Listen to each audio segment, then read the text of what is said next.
Hi everyone, this is Ishika Kesarwani and I welcome you all to the TechWit podcast. Today we're having Tathagato with us. He's the founder and CEO at SigTuple. We can first start with your introduction. Sure, Ishika. So I am the founder, as you said, I am the founder and CEO of SigTuple. And I am a BTech and PhD in computer science from IIT Kharagpur, and I have spent around 20 years plus in the tech industry. And before SigTuple, I had held leadership roles in various tech firms like Yahoo, American Express, and National Semiconductor, and so on. That is great. Can you tell us a bit about SigTuple and how did you get the idea of it? What were the initial sparks about it? Sure. Like when you So got Sig, started with it? yeah.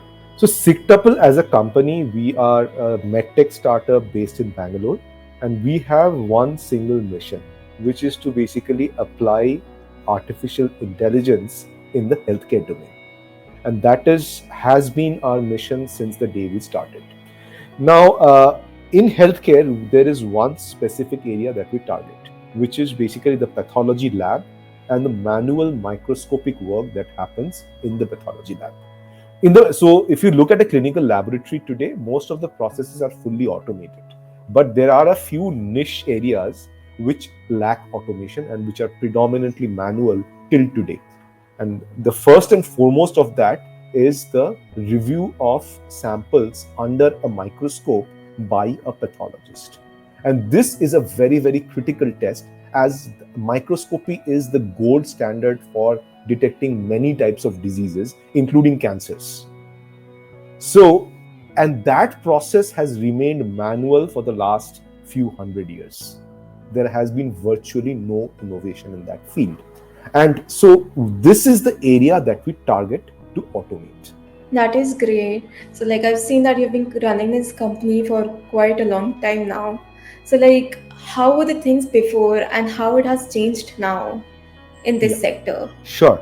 So, what I would say is that for the last few hundred years, pathologists have been looking at samples, blood, bead, other types of samples under a microscope manually.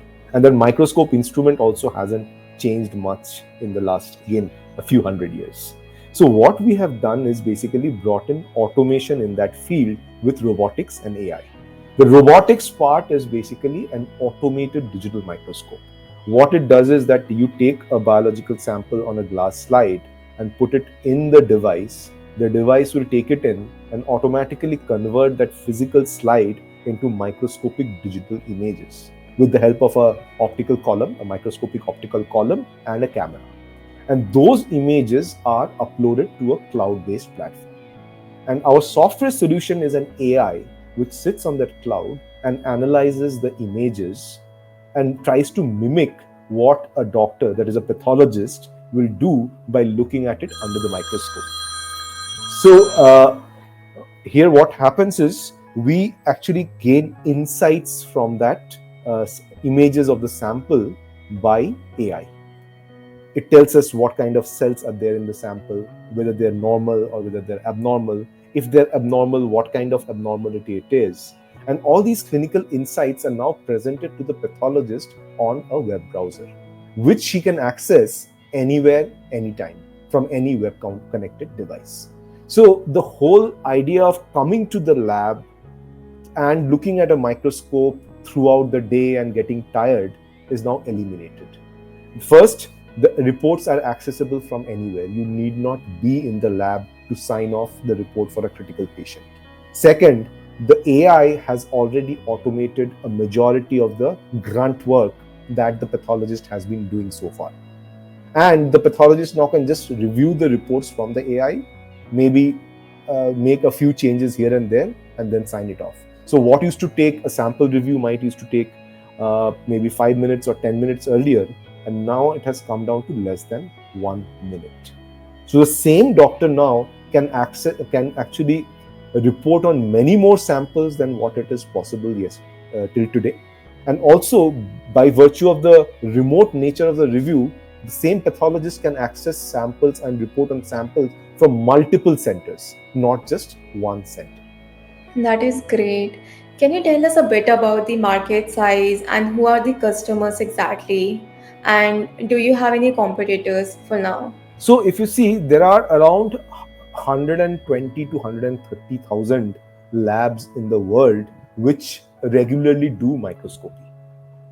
And around 96% plus of that is entirely dependent on manual methods today. So that is the market size that we are talking about with our current product. And this is worldwide, and we consider ourselves, our product, to be global. It is has equal applicability in low income countries, mid income countries, and high income countries. And if we look at our product roadmap, which is to basically get closer and closer to the end patient in terms of building point of care devices, then the market size becomes well over 500,000 setups that where we can deploy our products. In terms of competition, you see, this is a hard problem to solve, and consequently there are fewer competitors. So worldwide we have a few competitors in this particular field. One of them is a Swedish company called Cellavision, which has been around for more than a decade now. They're an established company. There are a couple of companies in Israel which are in the same field, but they are also startups. I mean, probably in the same phase as we are, market expansion and so on. That is great. So, like from the competitions that you just named, what makes your company unique in front of them? Okay, so one thing that makes us unique is the ability of our device. Now, if you see, most medical devices are built for one single purpose. Something which does a blood sugar test will do a blood sugar test. Something which does a CBC test will do a CBC test and nothing more. Whereas our device can actually support multiple tests on the same device. And right now we support blood microscopy and urine microscopy, two test cases that are supported on a device. And later we will expand this menu to include other types of testing also. And most of our competitors are again trapped in that uh, paradigm of one device, one type of test. So they only do blood. I would say that is one of the major differentiators for us. And the second differentiator, I would say, is the cost advantage. We, being based out of India, have significantly lower R&D costs and all that. So we enjoy a cost advantage over most of our competitors, especially in the global markets. But I do not see that as a very big moat. It's the technology which is the ultimate moat to differentiate yourself. True that. So, yeah, like, how do you see, or what avenues do you see technology will help you accelerate in your business? Yeah, you see, our business is technology right from the start to the end. So every bit of it is driven by technology. And within technology, I think the most important parts, there are three most important parts. One is AI, which drives the brains behind our products, robotics, which is basically the device itself, and third is microfluidics. Microfluidics is a way of preparing samples very, very easily. So we actually have a very, very, I would say, esoteric collection of technologists in our company. We have AI specialists, we have optics specialists, we have electrical and mechanical engineers, we have microfluidics researchers. So I would say we are one of the few companies in India probably which has such a varied set of talents under the same roof.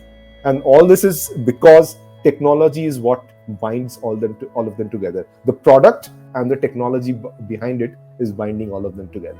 So technology is the biggest, I would say, the most important enabler for what we do at SigTuple. Amazing. So, like, since you're a leader and being a leader, there comes a lot of responsibilities. So, as a leader, do you see yourself as an ingredient with a bright future? And how do you exactly use your leadership abilities to, get the best out of the work done? I think a leader, one of the few qualities that we can always obviously talk for a long time about leadership and all, but what I feel is that there are a few qualities which help define a good leader. One is, I think, being a good listener. There are a lot of talented people within the company.